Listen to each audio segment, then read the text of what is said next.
सब तज्जयति परं ज्योति समं समस्तर्णन्तपर्यायं दर्पणतलैव सकला प्रतिफलति पदार्थमालिका यत्र। ईश्वर सिद्धि जी महान ग्रंथ विराजमान है। अपनी चर्चा सम्यक चारित्र के ऊपर प्रारंभ हो गई है। सम्यक चारित्र में 38 नंबर के श्लोक में आचार्य देव कह रहे कि हे भाई, अज्ञान के साथ किया हुआ चारित्र सम्यक संज्ञा को प्राप्त नहीं होता है, क्योंकि सम्यक ज्ञान पूर्वक ही चारित्र सम्यकता को प्राप्त होता है। और 39वें दोहे में ये चारित्र के लक्षण क्या है? चारित्र के वैसे भेद रूप से 4 लक्षण कहे। एक तो समस्त पापादि जो भी भाव होते मन वचन काय के योग के निमित्त से, उससे रहित होता है चारित्र। दूसरा है कषाय से रहित होता है। तीसरा है निर्मल होता है। और चौथा है समस्त परद्रव्य से विरक्त होता है, उदासीन होता है, भिन्न होता है। इसकी हमने कल और परसों में विस्तार से चर्चा कर ली है। अब टोडरमल जी साहब को कोई प्रश्न पूछेगा कि साहब ये जो शुभोपयोग रूप भाव है, क्या वह चारित्र है या नहीं है, इसकी चर्चा वो यहाँ करेंगे। अच्छा प्रकरण आएगा, क्योंकि इसमें बहुतों को बहुत कन्फ्यूजन होता है। मतलब कल भी शाम में इसी कुछ चर्चा चल रही थी। एक बार पढ़ लेते हैं दोनों प्रश्न क्या है एक साथ, और फिर उसका थोड़ा सा विस्तार कर लेते हैं। मेरे यहाँ पे 44 नंबर पेज है, 39 नंबर का श्लोक है। प्रश्न किया है टीका के अंतर्गत। प्रश्न है शुभोपयोग रूप भाव है वह चारित्र है या नहीं। जवाब में दे रहे शुभोपयोग विशुद्ध परिणामों से होता है, और विशुद्धता मंद कषाय को कहते, इसलिए कषायों की हीनता के कारण कथनचित चारित्र कहलाता है। आगे का प्रश्न है देवगुरु शास्त्र शील तप संयम आदि में अत्यंत रागरूप प्रवर्तन करते हुए भी उसे मंद कषाय कैसे कह सकते हैं।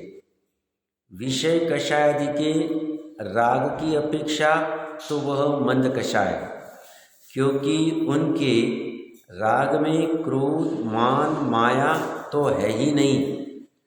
अब रहा प्रीति भाव की अपेक्षा लोभ कषाय, किंतु वह भी सांसारिक प्रयोजन युक्त नहीं है, अतः उसकी भी मंदता है।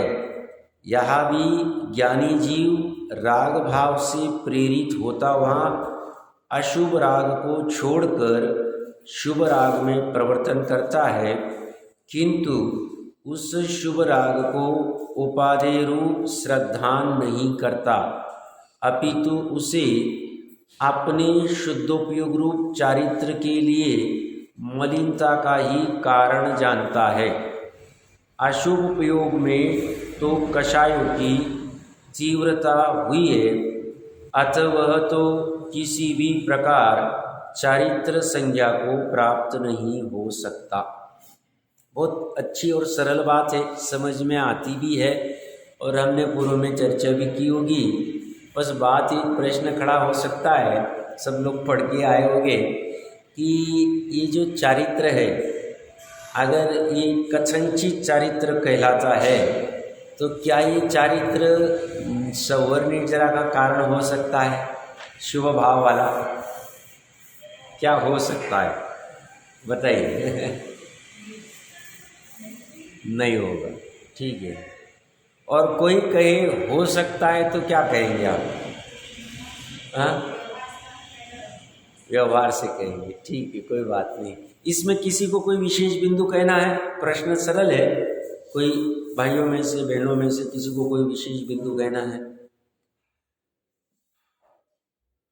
मतलब जो कषायों की हीनता कारण कही है, हाँ, तो कषायों के अभाव से ही चारित्र को माना जाता है, हीनता से तो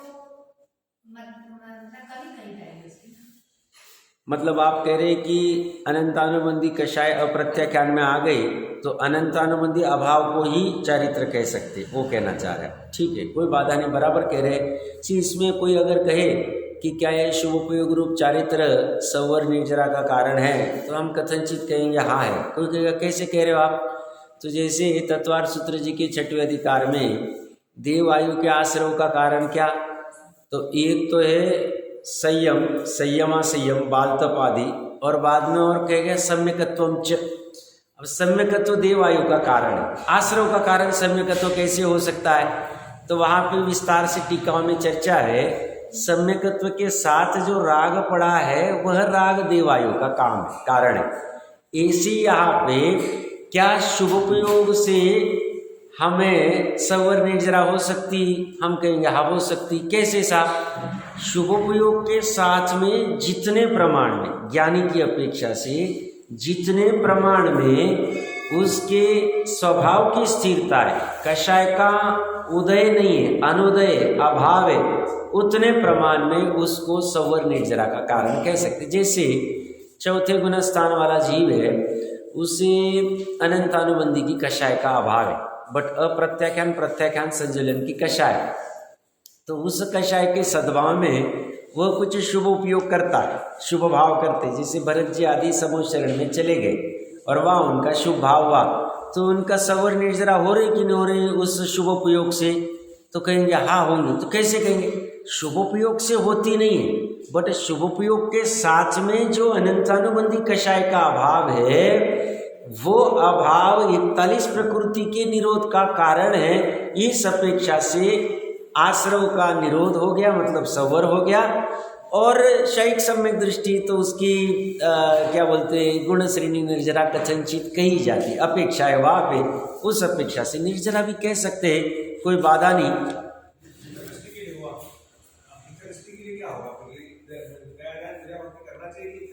बढ़िया प्रश्न है, वही आने वाला ही था, बहुत अच्छा है आपने। आपका प्रश्न है कि भाई मिथ्या दृष्टि है, अब उसे तो सम्यक दर्शन नहीं, सम्यक ज्ञान नहीं, क्योंकि अभी 38वें श्लोक में चर्चा क्या करके आए कि बोले अज्ञान के साथ किया होगा चारित्र सम्यक नाम को प्राप्त होता नहीं।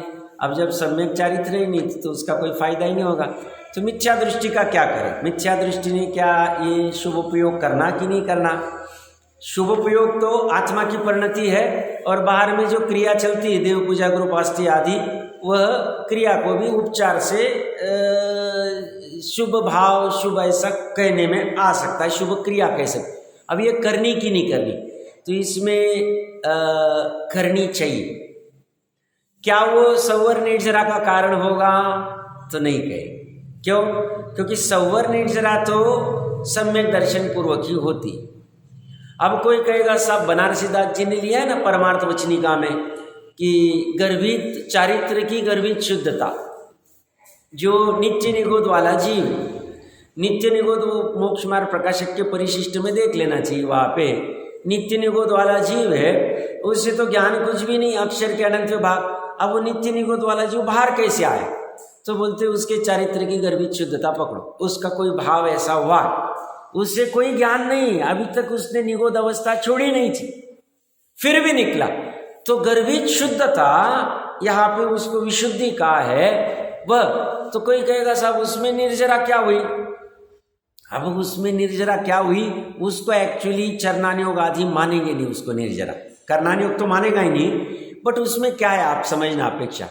कोई तीव्र कषाय के भाव करता था, इतना आश्रव होता था, मिथ्या दृष्टि जीव है, कल्पना करें, इतना मतलब क्वांटिटी कह रहे अपेक्षा से। अब वही उसने उस अशुभ भाव का अभाव किया और शुभ भाव में आ गया, तो अभी उसके कर्म का आश्रव घटेगा कि बढ़ेगा, या उतना ही रहेगा। तीव्र कषाय में ज्यादा आश्रव होने वाला था, उस अपेक्षा से मंद कषाय में आए है, दोनों समय प्रबद्ध ही, समय प्रबद्ध में अनंत वर्गनाएं ग्रहण हुई हमारी, बट उनका स्थिति अनुभाग की अपेक्षा से देखेंगे तो पाप प्रकृति का जो तीव्र कषाय में अशुभ उपयोग में जो हमारे पाप का आश्रय होता था, वह मान लो 100 क्वांटिटी का स्थिति अनुभाग बंध था उसका, वही शुभ भाव में पाप प्रकृति का घट जाए। क्यों पाप प्रकृति चल रही कि नहीं चल रही है, चल रही ना, मिथ्या दृष्टि की, मिथ्यात्वादी है, लोभ है कि मैं भगवान की देव पूजा करके मेरा आगे के भव में देव आयु मिलेगी, या मेरा वर्तमान भोग में ये फायदा हो जाएगा, ऐसा कोई ना कोई उसके अभिप्राय में पड़ा हुआ है। मिथ्यात्वादि तो है ही, पहला गुण स्थान है, तो उस अपेक्षा से बंद होगा, बट उतना बंद नहीं होगा जितना तीव्र कषाय से होगा। तो उस अपेक्षा से कोई कहे उसके आश्रव घटे, हम कह सकते उसे गर्भित शुद्धता है, बट जब तक ग्रंथि भेद नहीं होती, बनारसी दास जी ने लिया हुआ, देख लेना चाहिए, ग्रंथि भेद नहीं होगी तब तक उसको सम्यक संज्ञा नहीं प्राप्त होगी। ये बात भी, तो हमने दोनों तीनों चीजें साथ में ले ली। अब कोई कहेगा सब मिथ्यात्व अवस्था में शुभ भाव करने की नहीं करने की। टोडरमल जी साहब ने चरणान योग के कथन की पद्धति में बहुत बढ़िया लिया प्रकरण, हमने पूर्व में पढ़ा इसलिए अभी नहीं पढ़ेंगे। क्या लिया प्रकरण? श्री गुरु सबके उपकारी होते, उपदेश वो दो प्रकार से दे सकते, एक निश्चय पूर्वक व्यवहार का और एक मात्र व्यवहार का। निश्चय पूर्वक व्यवहार का उपदेश किसे देंगे?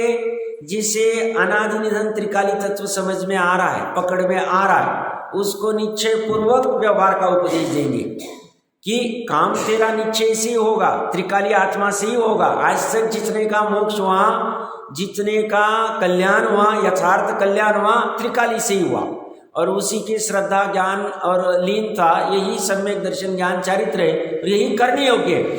बट अभी जिसे वो उपदेश ही ग्रहण नहीं हो रहा है, त्रिकाली फिकाली कुछ समझ में नहीं आ रहा है, और उसका परंपरा से मोक्ष का कारण जानकर मात्र व्यवहार का दीजिए, उसको बोल दिया तुम ये काम कर लेना, तुम देव पूजा चालू कर देना, तुम रात्रि भोजन छोड़ देना, तुम आलू प्याज मत खाना, तुम पानी छान के पीना, तुम 8 मुलगुलों का पालन करना, 6 अवश्य पालना, ये मिथ्या दृष्टि को कह दिया। तो उसका फायदा क्या हुआ? तो अभी चर्चे में कहे ना, कल शाम में भी चर्चा चल रही, 2 दिन से चर्चा चल रही, 137वां दोहा परमात्मा प्रकाश जी, व्यवहार चारित्र की चर्चा टीकाकार ने की, ब्रह्मदेव सूर्य ने गजब की।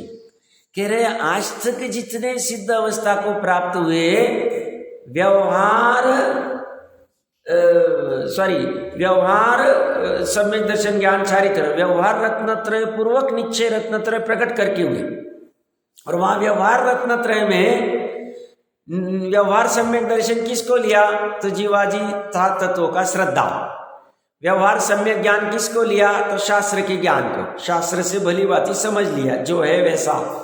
और व्यवहार चारित्र में क्या लिया? अशुभ क्रियाओं का त्याग, शुभ क्रियाओं का ग्रहण। अब शुभ क्रिया लिया, अब एक्चुअली शरीर आदि की क्रिया तो कोई कारण ही नहीं, वो व्यवहार धर्म ही नहीं, बट स्थूल बुद्धि को समझता नहीं, उसे तो क्रिया कह के भाव की तरफ लेके जाना। टोडरमल जी साहब ने कहा कि भैया तुम्हें पानी छानने की क्रिया करने को कही हमने, तो पानी छानने के समय में तुम्हारे भाव तीव्र कषाय से मंद कषाय में आएंगे, इस अपेक्षा से कहा था। अब तुम्हारे भाव नहीं सुधरे, इसमें हमारी गलती नहीं, श्री गुरु की गलती नहीं। हमने क्यों तुम्हें लगाया था रात्रि भोजन त्याग करने में? उस तुम्हारे परिणामों को सुधारना था, मेन तो परिणामों का ही काम करना था, बट तुम्हें अभी परिणाम ही नहीं समझ रहे, तो हमने क्रिया में लगा दिया तुम्हें। फिर तुम्हारी योग्यता समझेंगे सब, तुम्हें बाकी के और ऊपर का जो तत्व ज्ञान आदि वो कराएंगे। तो सारांश क्या इतनी चर्चा का प्रकरण क्या चल रहा है? क्या शुभोपयोग रूप भाव चारित्र है या नहीं, ये प्रश्न खड़ा किया टोडरमल जी साहब के सामने।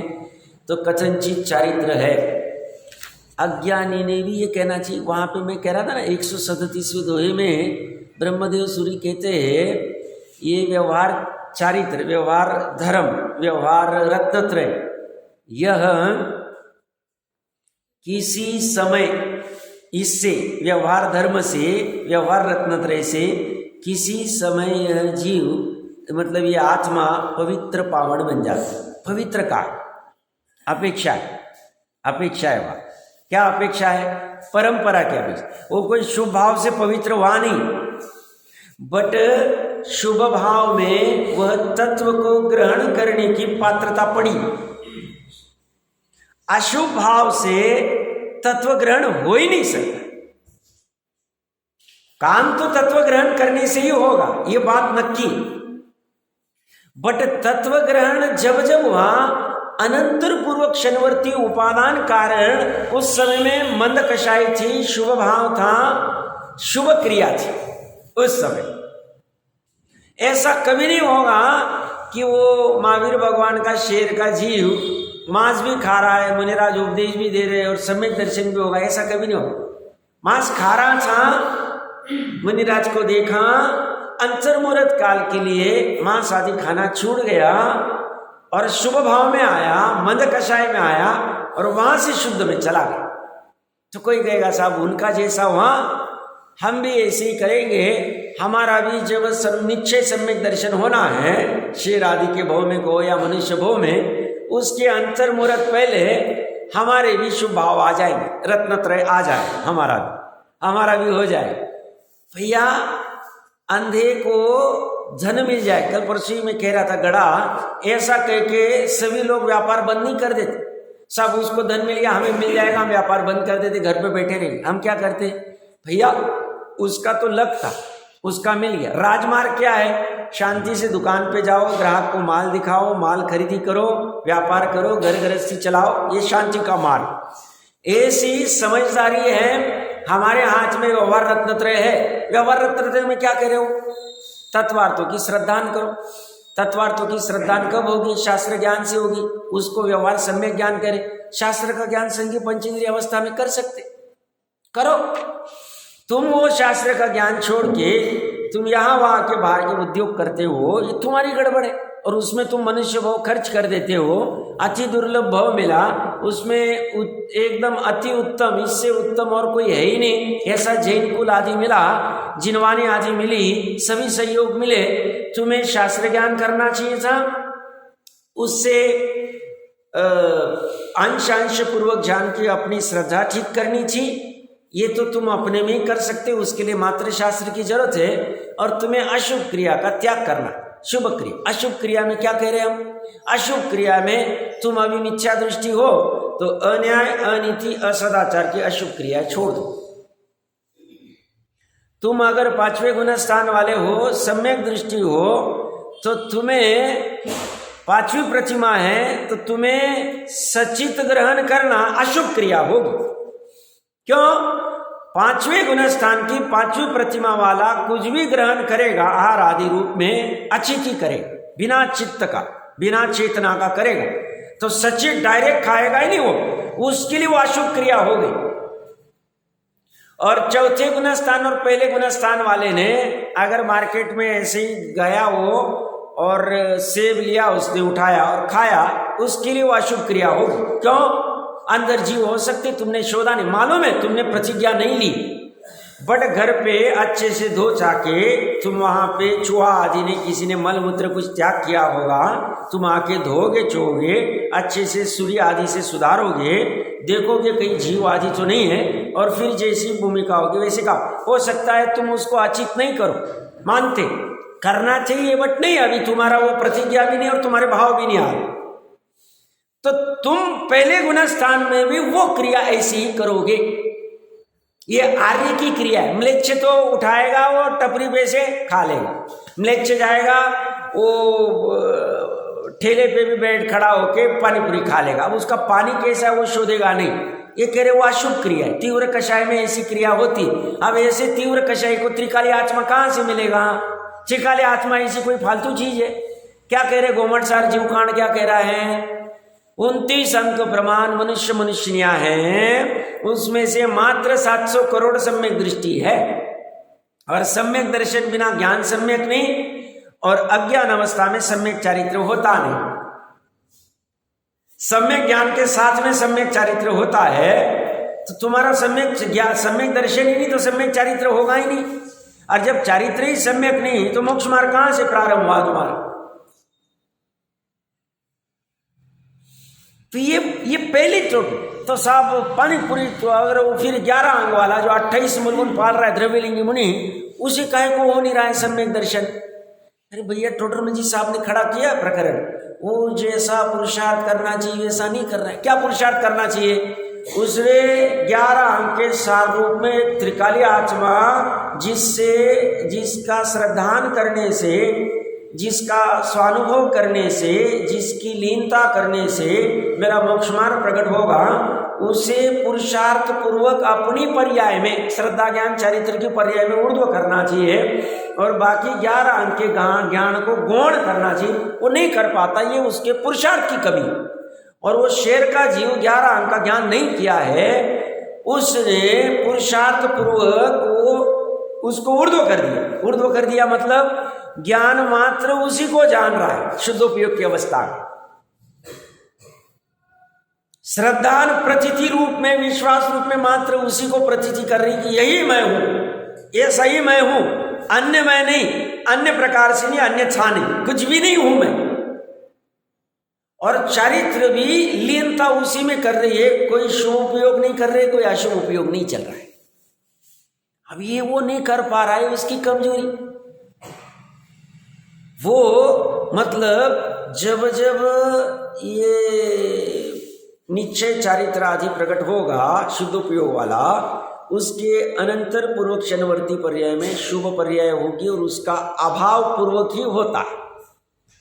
आज तक जितनों का हुआ है ऐसा कभी नहीं होगा। इस समय में ये एक समय 2 3 4 5 6 7 8 9 9वें समय में मान लो शुद्ध उपयोग हुआ, उसके पहले समय में अशुभ उपयोग होगा ही नहीं, तीव्र कषाय। और हमें कैसे पता चलेगा हमारा शुद्ध उपयोग कौन से समय में होने वाला है? जैसे हमें कहते हैं आयु का हमारा अपकर्ष काल कब होगा हमें पता नहीं, इसलिए हमें ऐसे विचित्र परिणाम नहीं करना, कहीं भी आयु बन जावे, दुर्गति में जा सकते, तो हमारे भाव हमेशा ठीक रखना। क्यों रखना ठीक? बुरे भाव हो गए, आयु अगर बेकार वाली बंद हो गई, अब आयु का बंद होने का समय श्रेणी को भान नहीं रहा, अपने परिणामों का संभाल लेगा, साथ नरक का बंद कर लिया। अब हमें पता नहीं ऐसे हमारा शुद्ध उपयोग कब होगा, हमें पता नहीं। हमारे हाथ में क्या है? अनंतर पूर्वक क्षणवर्ती पर्याय में अशुभ पर्याय होती नहीं है, हमारे हाथ में अशुभ पर्याय क्रिया का त्याग कर सकते, कर दिया हम, उसे विशुद्धि लब्धि कहेंगे उपचार से। ऐसे तो सभी लब्धियां अंतर्मुहूर्त में ही होती, वो बात जुदा। तो सारांश में आपके प्रश्न का उत्तर ये है कि पहले गुणस्थान वाला मिथ्या दृष्टि ये शुभ क्रिया करेगा कि नहीं? दान व्रतशील तप 100% करेगा। क्यों करेगा? पाप से बचने के लिए। पाप से क्यों बचेगा? पाप का फल दुख है, पाप का फल दुख है। जब जब पाप के कर्म का उदय आता है दुखी होता है, 100% दुख। फिर वो पार्श्वनाथ का जीव रहो या और कोई भी जीव, कोई भी रहो, दुखी आता। वो राम का जीव रहो, पाप का उदय आया, जंगल जाना पड़ रहा है, वहां कोई माफ किसी को नहीं है वहां, क्योंकि सभी वस्तु व्यवस्था तो सबके लिए समान है कि भाई ये शला का है या फला का है, कुछ नहीं होगा वहां पे तो जैसा है वैसा काम चले। तो वहां 3 खंडाधिपति भी देखा नहीं जाएगा, पाप का उदय आएगा तो एक गिलास पानी भी नहीं मिलेगा, उस समय में दुखी होगा। और इसीलिए थोड़े दिन पहले चर्चा कर रहा था, मिथ्यात्व अवस्था में आने के पहले कृष्ण के जो अंतिम समय था सम्यक दर्शन का, क्योंकि ये वर्तमान कृष्ण के भोग का, आयु का क्षय होने का अंतिम अंतर्मुहूर्त मिथ्यात्व, विग्रह गति मिथ्यात्व, वहां पे अपर्याप्त अवस्था मिथ्यात्व, पर्याप्त अवस्था में सम्यक दर्शन, बराबर है। तो वो अंतिम अंतर्मुहूर्त आने के पहले वाला जो समय था सम्यकत्व के साथ वाला, संक्लेश तीव्र परिणाम होते हैं। अब वो क्या होते हो केवल ही जानो। उस संक्लेश परिणाम से वह तीर्थंकर प्रकृति का उत्कृष्ट स्थिति बन कर ले। काय को जरूरत पड़ी उसको? पानी की हालत खराब हो गई उसकी। 3 खंडाधिपति कैसा वैभव था ये, जाने में कितना समय लगता पुण्य का खत्म होने।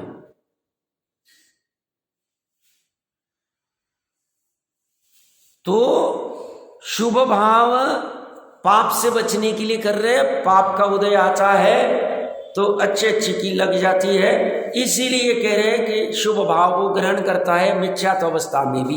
हाँ, ये नती उसको धर्म नहीं मानता है, निश्चय धर्म नहीं मानता है, व्यवहार धर्म का अर्थ ही उपचार का धर्म। व्यवहार का अर्थ है उपचार, अभूता, असत्या। तो मानता ही है देव पूजा गुरु भास्ती करना हमारा काम नहीं। क्यों? अभी सिद्ध अगर हमारा त्रिकाली काम रहता था, स्वभाव भाव रहता था, तो सिद्ध भी देव पूजा गुरु भास्ती करते रहते, अरंत भी करते थे। हमारा भाव ही नहीं, हमारा आत्मा सिद्ध जैसे है वैसा वर्तमान में, पर्याय में हमारी ये मनुष्य आदि चारों गतियां लग गई। 84 लाख योनियां है, बट हम जब स्वभाव की तरफ देखते हैं तो हम में और सिद्ध में कोई फर्क नहीं दिखता। पर्याय को हमने गौण कर दिया है, पर्याय में फर्क है। 80वीं गाथा प्रवचन सार तो पर्याय में भी फर्क नहीं मानती, वहां अपेक्षा अलग, वो अलग से चर्चा कर लेंगे। क्या कह रहे हैं? हमारे अनंत गुण, सिद्धों के अनंत गुण, हमारे अनंत गुणों का समरूप त्रिकाली आत्मा, सिद्धों के अनंत गुणों का समरूप त्रिकाली आत्मा, क्या फर्क? और हमारी आत्मा में इसके अलावा मात्र पर्याय है, उनकी भी पर्याय है। उनकी अव्यवहार सुख की पर्याय हो रही है, हमारी आकुलता की पर्याय हो रही है। उनकी अनंत ज्ञान की पर्याय हो रही है, हमारी क्षेम ज्ञान की, कुमति कुश्रुत ज्ञान की पर्याय हो रही है। मान लेते चल। उनकी परम अवगाढ़ सम्यक दर्शन की पर्याय हो रही है, हमारी मिथ्यात्व की हो रही है। और क्या फर्क है? वो कितने समय की पर्याय है? एक समय की पर्याय, अगली समय की पर्याय, खत्म।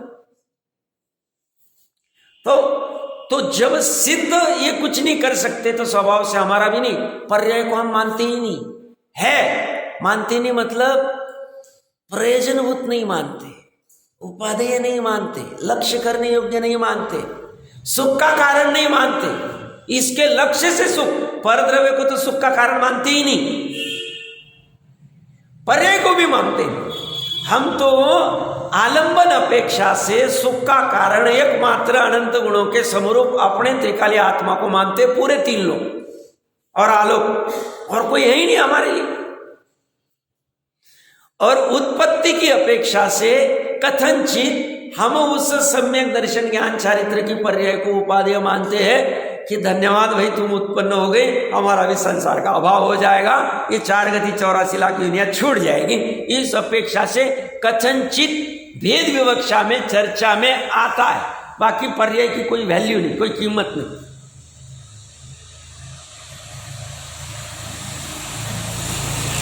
अब इन्होंने टोडरमल जी साहब का हम अच्छे से पढ़ेंगे, ओनली दूसरे वाले प्रश्न में ही ज्ञानी ऐसा शब्द यूज किया है। सामान्यता क्या है? चारित्र सम्यक किसका होगा? वो जो ज्ञानी होगा, सम्यक ज्ञानी होगा, तो उसके तो चारित्र संज्ञा भी पाएगा, शुभ भाव भी ज्ञानी, और अज्ञानी के चारित्र संज्ञा नहीं पाएगा।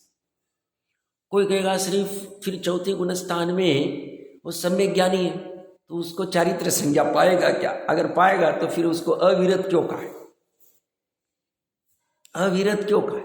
भले उसको मिथ्या चारित्रवान नहीं कहा, मानते मिथ्या चारित्र तो पहले गुणस्थान में, बट ये चौथे में असंयमी क्यों कहा उसको? संयमी क्यों नहीं कहा?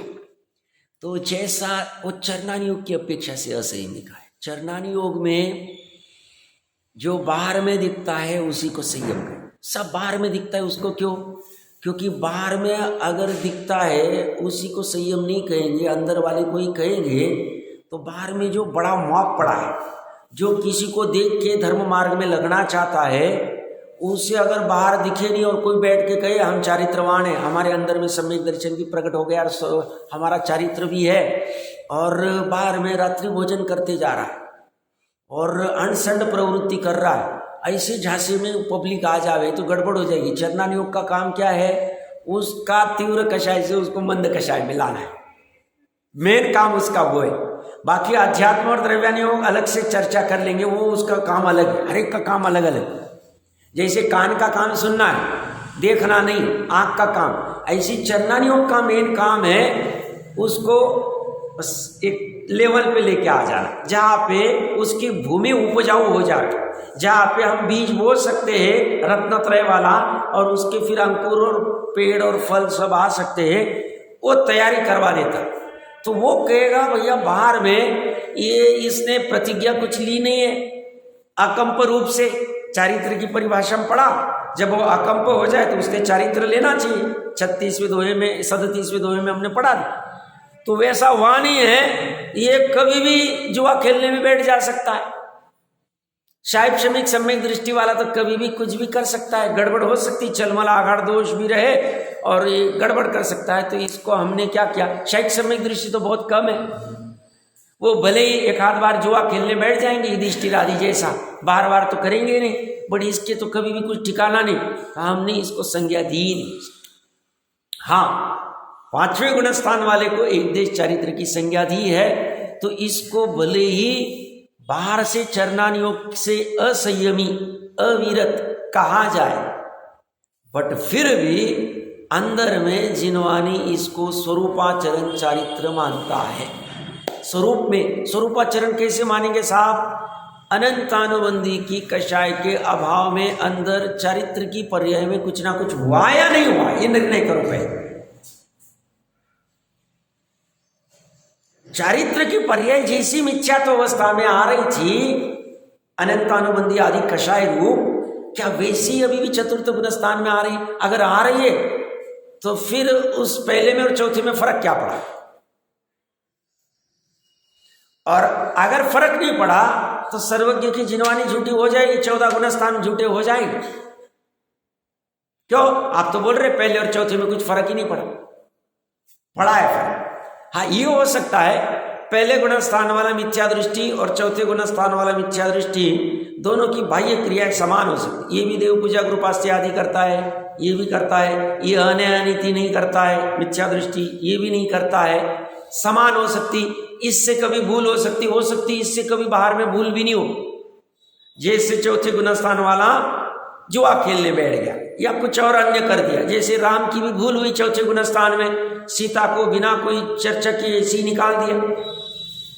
अब हो गया, जो भी हुआ हो गया, ऐसा कभी हो सकता है। शायद सम्यक दृष्टि, श्रेणिक राजा ने आत्मघात कर लिया, आत्मघात अच्छी चीज नहीं, ऐसी भूल कभी लाइफ में एक बार हो सकती, बाहर में जो दिखती इसकी होगी भी नहीं, बट फिर भी इसके अगर शायक होगा तो श्रद्धा में तो कोई फर्क ही नहीं पड़ता, वैसी की वैसी बनी रहती। सम्यक ज्ञान भी सम्यक ही बना रहता, अंदर की बात कह रहा हूं। और चारित्र में सम्यक दर्शन और ज्ञान है, तो चारित्र में भी स्वरूप का आचरण में अनंतानुबंधी का अभाव है, इसका है ही नहीं, इसका है नहीं। इतना फर्क तो पड़ जाए उसमें। तो यहां तक के प्रकरण में किसी को कोई शंका, क्योंकि मैं फिर से ये पढ़ने वाला, दोनों प्रश्न महत्वपूर्ण है, एक एक शब्द हम समझेंगे क्योंकि ये समझना बहुत जरूरी है। क्योंकि कल रात में भी यही चर्चा चल रही थी, तो बोले व्यवहार चारित्र का 137वें दोहे में स्वामी जी ने ऐसा अर्थ किया। मैं बोला वो मुनि की अपेक्षा से किया है। वहां पे प्रकरण में वो व्यवहार चारित्र का अर्थ हम ऐसा कर रहे हैं, वो शुभ भाव, और 6वें गुणस्थान का शुभ भाव, और 6वें गुणस्थान में शुद्ध परिणति भी होती है, वो शुद्ध परिणति से वो 7वें में जाता है। वहां विस्तार से चर्चा हो गई हो तो, बट कहने के बाद ऐसा नहीं, ऐसा नहीं। और ये जो भी कहा जाता है ना, शुभ भाव पूर्वक शुद्ध भाव प्रकट होता है, ये शुभ भाव शुद्ध भाव को प्रकट नहीं करता है, अच्छे समझना। शुद्ध भाव तो अपने स्वयं से उत्पन्न होता है। क्यों? पर्याय का अपना स्वतंत्र अभिन्न षटकारक, पर्यायी कर्ता, पर्यायी कर्म, पर्यायी करण, पर्यायी संप्रदान, अपादान, अधिकरण। सब फिर अधिकरण में द्रव्य को कहा जाएगा, कथनचित उपचार से कहेंगे। द्रव्य अगर उसको आधार देता है, वो सम्यक दर्शन के ऊपर इतना दिन क्या कर रहा था, त्रिकाली उपादान, तो फिर शुभ भाव को शुद्ध भाव का कारण क्यों कहा जाता है? अभाव अपेक्षा। अभाव अपेक्षा से मतलब वो शुद्ध भाव की पर्याय कह रही है धन्यवाद कि आपका अभाव हुआ और मैं आ गई, इसके लिए कहते, बाकी कोई कारण नहीं। निश्चय से, क्यों? निश्चय से भूतकाल की पर्याय में वर्तमान पर्याय का अभाव है, प्राग भाव।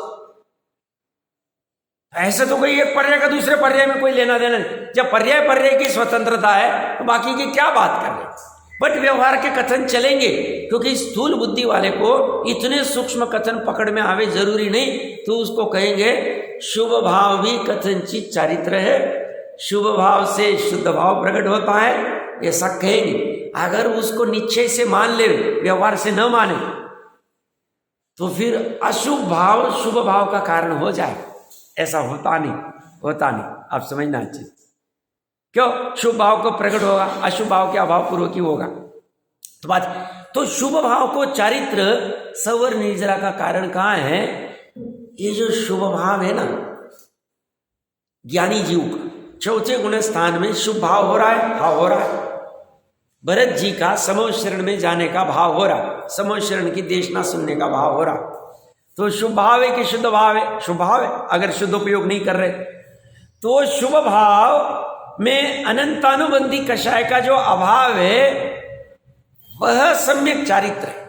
उतने प्रमाण में स्वभाव की तरफ धार बढ़ रही है, धारा अनुचरण लीन, और अप्रत्याख्यानावरण कषाय कर्म के उदय से, कषाय के उदय से जो शुभ भाव हुआ है समूह शरण में जाने का, दिव्य ध्वनि सुनने का, वह शुभ भाव तो कर्म बंधन का ही कारण है, बट उपचार से उसे चारित्र सवर निर्जरा का कारण कह दे तो कोई प्रॉब्लम नहीं है। एक्चुअली उसके साथ वाला वो जो अनंत अनुबंधी की कषाय का अभाव का, वही सवर निर्जरा का कारण। मैंने उसके लिए और दूसरा आधार क्या दिया? तो छठवें अधिकार में देव आयु का कारण एक तो है संयम, संयमा संयम बालतपादि, और दूसरा सम्यकत्व, ये सब देव आयु का कारण। अब उमा स्वामी को समझ नहीं है, और उनको समझ है, उन्होंने इसलिए दिया सम्यकत्व के साथ जो राग है वह देव आयु का कारण, बाकी सम्यकत्व कारण नहीं। सम्यकत्व कारण हो जावे तो उनको परम अवगढ़ सम्यकत्व है, सिद्धो अरंतो, हम उनको भी बंधों का कारण हो जाएगा फिर आयु का, उनको तो आयु बनती ही नहीं। आप समझना अच्छे से मैं क्या कह रहा हूं, ये समझ में आना चाहिए, ये एकदम पैनी दृष्टि से पकड़ में आना चाहिए। या तक किसी कोई शंका? मतलब हम ये समराइज करें, हाँ, कि मिथ्या दृष्टि को जो अपन शुभ आता है उससे क्या उसका बंध काम होता है, पर सवर निर्जरा नहीं। हाँ, सवर निर्जरा गर्भित शुद्धता प्रकट ग्रंथ भेदी होने पर ही हो। ग्रंथ भेद, ग्रंथि का भेद जो कहते हैं, पहला गुणस्थान मिथ्या दृष्टि, उसके कितने प्रकृति का आश्रव का निरोध हो गया? एक भी नहीं हुआ किसी। तो उसका कैसा है? हाथी की जैसा सदा है। उपचार से, तरकीब से मैंने कह दिया कि तीव्र कषाय में इतना बंद होता था, मंद कषाय में बस इतना है, बाकी उसको मोक्ष मार्ग का कारण नहीं मान, मोक्ष प्रारंभ नहीं हो, उसी में संतुष्ट हो जाएगा, उसका काम नहीं हो, उसका काम नहीं हो।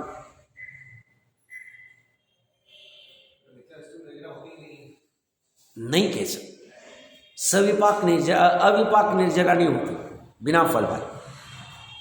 फल कैसा मिलता है? उसको फल मिलता है और नया बांध भी लेते, वो हाथी गज स्नानवत है उसका काम। हाँ, सविपाक, उसका सविपाक निर्जरा है। और वो प्रकरण जो लिया है ना 8वें अधिकार में टोडरमल जी साहब ने, वहाँ स्पष्ट लिया। अभी वो पुरुरवा भील को, अब उसको त्रिकाली की निश्चय की बात क्या समझेगी? उसको क्या कह दिया? कौवे का मांस मत खाना, बात खत्म हो। वो धीमर को क्या कहा? पहली मछली छोड़ देना, बात खत्म हो गई। आकड़ी क्या है? टोडरमल जी साहब की भाषा में आकड़ी कहते हैं, मतलब वो कोई प्रतिज्ञा नहीं, वो कोई ये नहीं, बस तुम इतना काम कर। सियाल को कहाँ से त्रिकाली आत्मा समझाएंगे? उसको क्या कह दिया? भैया रात्रि में भोजन नहीं कर। उस बलबूते पे वहां से निकल के परंपरा से उसने जो भी कुछ किया, अब तो प्रथमानी हो, वो तो एक एक बात को लेता नहीं, वहां से निकल के पृथ्वीकर का जीव बनता है और उसी वो मोक्ष चला जाता। कहां से गया हो? कहने में क्या आएगा? भाई उसने रात्रि में पानी नहीं पिया इसलिए उसका मोक्ष हो गया अगले वो उपचार से। क्यों?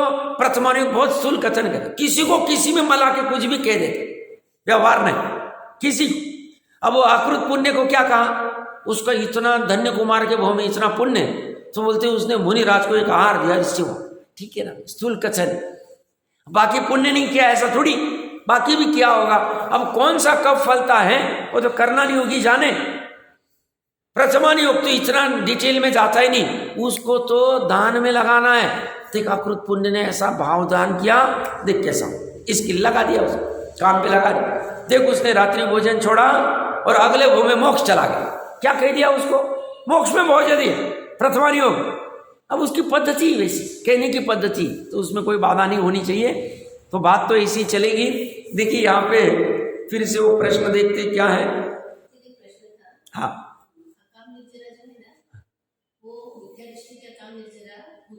100% होती है। हाँ बनेगी। इसीलिए 363 मत वाला भी अकाम निर्जरा करके परिव्राजक आदि 5वें स्वर्ग में वैमानिक तक 12वें तक चले जाते हैं। कोई बाधा नहीं, हो सकता है अकाम निर्जरा है बट अविपाक नहीं, फल तो मिल रहा है उसको उसमें। और ये ज्ञानी का क्या होता है, वो जो पुण्य का भी फल मिलता है ना, उसमें उपादेय बुद्धि नहीं, स्वामित्व बुद्धि नहीं। वो अगर बुद्धि रहे तो सम्यक दृष्टि ज्ञानी नहीं। ये फर्क पड़ जाता है, उसमें फर्क पड़ेगा उसको। हाँ शून्य नहीं हो, नहीं। अच्छा प्रश्न है आपका प्रश्न ऐसा है, सम्यक ज्ञान हो गया तो क्या पूर्ण कषाय खत्म हो जाती है क्या? नहीं, क्यों नहीं होती है? कषाय के हमने मोटे मोटे 4 भेद किए, अनंतानुबंधी, अप्रत्याख्यान, प्रत्याख्यान, संजलन। हर एक के 4 है। अनंतानुबंधी क्रोध मान माया लोभ, अप्रत्याख्यान क्रोध मान, प्रत्याख्यान क्रोध मान, और ये 16 हो गए। और 9 कषाय, 9 कषाय अलग से काम नहीं करती, 4 कषाय के साथ ही करती, इसलिए उसको ईशत कषाय का। अभी आपका प्रश्न है, सम्यक ज्ञान होता है 4थे गुणस्थान में, जितना जानता है सम्यक जानता है, और 4थे गुणस्थान में मात्र अनंतानुबंधी की कषाय गई, बाकी उसकी अप्रत्याख्यान प्रत्याख्यान संजलन वाली है। तभी तो भरत जी सम्यक ज्ञानी, बट फिर भी 6 खंड जीतने निकल गए, क्योंकि अभी अप्रत्याख्यान की कषाय बाकी। तो पूर्ण कषाय का अभाव 10वें गुणस्थान के बाद होगा, 10वें गुणस्थान तक सूक्ष्म लोक पड़ा होगा। हाँ है ना, कषाय है ना,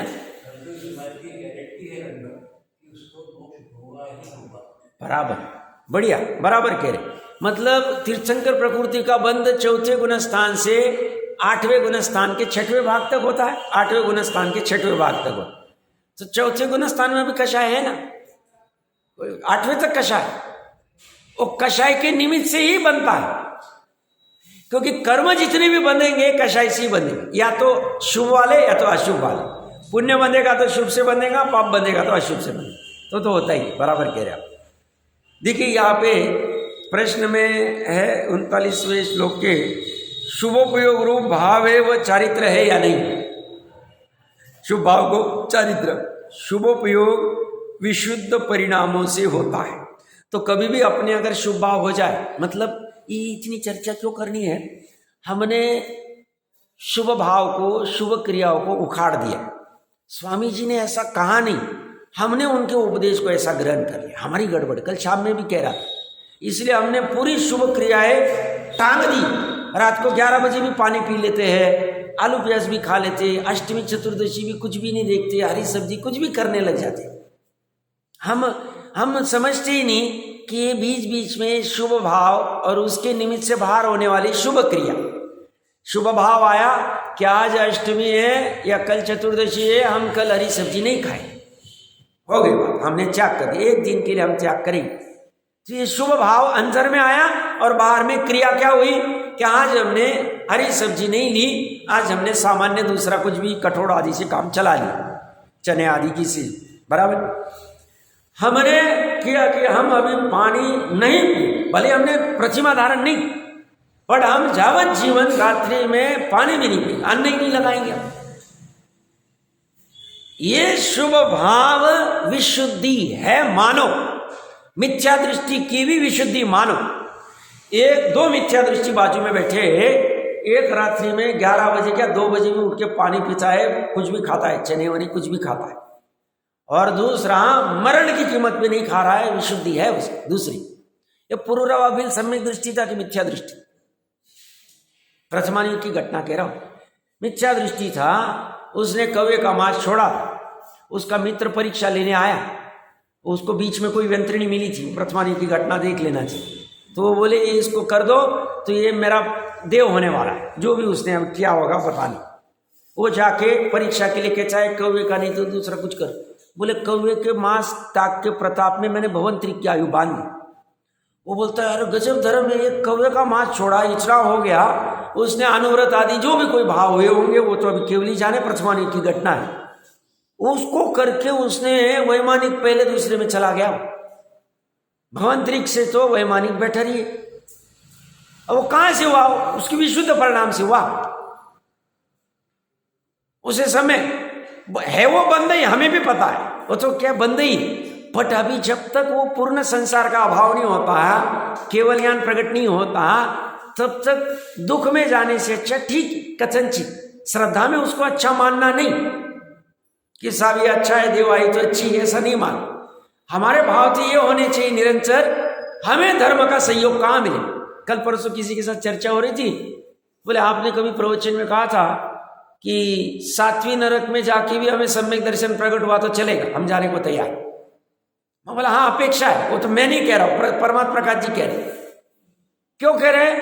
7वीं नरक सम्यक दर्शन हो गया तो अभी अर्ध पुद्गल से ज्यादा हमारा संसार बचेगा नहीं, हमें इसलिए वहां भी जाके अगर होना है तो चलेगा, कोई बाधा नहीं, अपेक्षा। तो वो बात जुदा है कि हम कोई देव आयु के लिए, हमें तो देव आयु से कुछ लेना ही नहीं, हमें तो शाश्वत सुख चाहिए, उसके लिए हम ये करें। और वो हमारी शाश्वत सुख का परिणति शुद्धोपयोग से होगा, सहचारी रूप में शुभ भाव रहता है, और इसलिए अशुभ से बचने के लिए और शुद्ध भाव का अवसर बना रहे, इसलिए हम शुभ भाव में रहेंगे। और शुभ भाव रहेगा तो क्रिया भी शुभ होगी। बाकी शरीर की क्रिया से ना बंद होता है ना निर्जरा होती, इसका कोई कारण ही नहीं। उपचार से कोई कह दे तो व्यवहार से कहा जाए, बाकी उससे कुछ होता नहीं, मेन तो भाव से ही होता है। तो या कह रहे शुभ उपयोग विशुद्ध परिणामों से होता है, और विशुद्धता मंद कषाय को कहते हैं। इसलिए कषायों की हीनता के, कषायों के मंदपने का कारण, हीनता के कारण कथनचित चारित्र कहलाता है। कथनचित चारित्र है। अच्छी जी, क्यों 363 मठ वाले अपने को ट्रेन में भी देखे, और हम शाम हो गई और फिर भी भोजन नहीं करे, रात्रि हो गई, हमने भोजन ही नहीं किया, मान ट्रेन, और वो भोजन करने बैठा और कहे अपने को पूछेगा सब भोजन नहीं, सब भोजन नहीं करते आप, रात्रि में नहीं करते, ठीक है, महिमा आती उसमें, क्या किया? और देखो हम भोजन नहीं छोड़ पा रहे हैं, रात में 9 बजे भोजन कर रहे, और देखो ये तो भोजन भी नहीं करते। सिंपल है, विशुद्ध मंद कषाय। अभी वो कोई जैन के हिसाब से, चरणानियों के हिसाब से कोई चारित्र नहीं, बट उससे महिमा आती है, प्रभावना होती है जैन धर्म। जैनी मरण की कीमत पे भी आने नीचे के काम नहीं करे, ये देख के उसको महिमा आती, देखो गजब, ये कर सकते थे फिर भी अन्याय का काम नहीं कर, अनिति का काम नहीं कर। और ऐसा जैन तो बचा नहीं, तो भी जैनी क्या क्या करने लग गए, ज्यादा कहने की जरूरत नहीं। अब उसे ये विशुद्धि भी नहीं समझ, वो बस बातें सुन लेता है त्रिकाली आत्मा का, और उसे लगता है ये बातें सुनने से थोड़ा बहुत शैवक्षम होगा, तो बातें करने से मैं धर्मी हो गया, मेरे को मोक्ष हो जाएगा, सिद्ध समान मेरा काम चालू हो गया, सम्यक दृष्टि हो गया। भैया बड़े भ्रम में थे, इसलिए वो पढ़ के बताया ना मैंने 5वें 6वें श्लोक में, यहाँ पे बिना व्यवहार धर्म के तुम शुद्ध उपयोग करना चाहते हो, संसारी बढ़ाओ। अब फिर से मैं पढ़ के नहीं बताऊं, देख लेना चाहिए, बार बार उसको करना चाहिए। व्यवहार निश्चय की जहाँ चर्चा की है ऐसा ही, तो करना क्या, हमने निश्चय से काम होगा ऐसा श्रद्धान में रखना, बट जब तक निश्चय का काम नहीं होता वो होगा स्वकाल में, तब तक हमने शुभ भाव आदि का आलम्बन लेना चाहिए। हे बुद्धि से, हे बुद्धि से, अपराध बुद्धि से, मलिनता का श्रद्धान करके कि ये भी मलिनता है, इससे कोई निश्चय काम होगा नहीं। निश्चय काम तो उस शुद्ध भाव से ही होगा जो स्वभाव के सन्मुख है, ऐसा करना चाहिए। और एकांत नहीं करना चाहिए। अब तक भूतकाल में जो हो गया, क्योंकि हमारा प्रकरण कहाँ से चल रहा है, पुरुष के अर्थ की सिद्धि का उपाय, पुरुषार्थ सिद्धि उपाय। आत्मा का अर्थ, आत्मा का प्रयोजन, पुरुष मतलब आत्मा, उसका प्रयोजन, हम भी पुरुष ही, आत्मा ही। हम आत्मा के सिद्धि का उपाय करना चाहते तो उसमें तो सम्यक चारित्र का उपाय करना पड़ेगा। सम्यक चारित्र में शुभ भाव वाला व्यवहार चारित्र भी आए, पहले तो कर दिया उन्होंने, बता दिया पहले अधिकार में, तो वो हमें भूतकाल में जो गया छोड़ दो उसको। वर्तमान और भविष्य में हम कैसे अशुभ का घटाकर शुभ में बढ़ सकते हैं, तीव्र कषाय से मंद कषाय में कैसे आ सकते हैं, लक्ष्य में कैसा शुद्ध भाव रख सकते हैं, वो हमने पूरा प्रयास करना चाहिए। क्योंकि वो अपनी आत्मा को पवित्र पावन किसी समय कर देगा, ऐसा परमात्मा प्रकाश जी का शब्द है, अध्यात्म का ग्रंथ का शब्द है, पकड़ना चाहिए। चाहिए तो 137वां दोहा पढ़ लेना चाहिए, टीका पढ़ लेनी चाहिए। और तो आज का समय आ रहा है, आगे का प्रश्न में भी एक दो महत्वपूर्ण और बिंदु है, उसकी चर्चा करेंगे और फिर चारित्र के भेद प्रभेद क्या होते हैं तो देखते हैं।